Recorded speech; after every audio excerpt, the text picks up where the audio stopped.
Good evening. My name is Sam Zoe.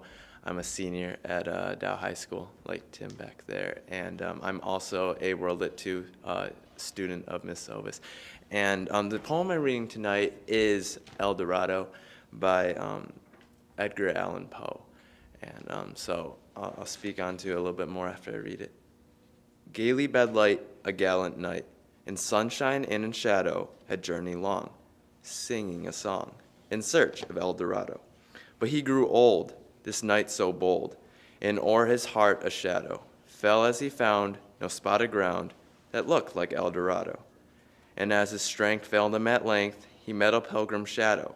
Shadow, said he, where can it be, this land of El Dorado? Over the mountains of the moon, down the valley of the shadow. Ride, boldly ride, the shade replied, if you seek for El Dorado. When I initially looked at this poem, what I saw was so interesting was Edgar Allan Poe's use of diction and how we've all seen them. We've all seen those fairy tales where the knight's riding down the road, you know, and he's on the search for some certain, whatever quest it is. But instead, and he uses that, instead of describing distinctly what exactly happens, he uses the reader and allows them to imagine that and then puts his message through that. Just for clarification, I think there's three subjects that really speak through this poem. The first is El Dorado. El Dorado, in general, has been referenced to as a kingdom, some sort of South American kingdom, where the king himself actually covered himself in gold.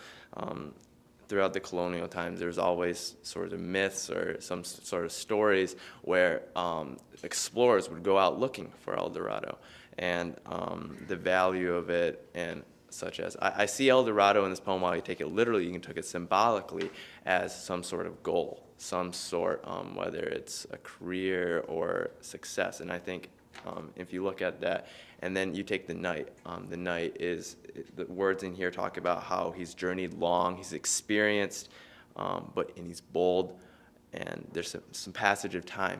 And I think at the point, and what this poem is, oftentimes Poe is known for his sort of pessimism and his ideas of death. I won't go into that as much, but what I will say is this poem is a little different than most of what he writes, in the idea that he provides some sort of alternative even to why this knight fails in his quest for El Dorado. And I think it's the idea that he becomes too preoccupied. If you look throughout this poem, the knight is going through some sort of journey.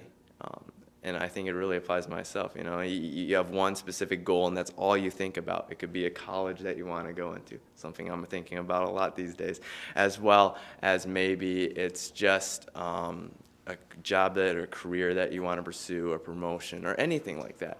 And what this poem instead, I think Poe is advocating, maybe I was just reading too much in between lines, who knows, is the idea that there's other opportunities out there. It's that free spirit that maybe there's another door that's going to open, something else that you can do. And that's what this knight doesn't do. Instead, he only focuses on one specific thing. So as you read this poem, as I read it one more time, just think about that. Look for new opportunities and look for what may open in the future instead of always focusing on one thing. Gaily bedlight, a gallant knight, in sunshine and in shadow, had journeyed long, singing a song in search of El Dorado. But he grew old, this knight so bold, and o'er his heart a shadow fell as he found no spot of ground that looked like El Dorado.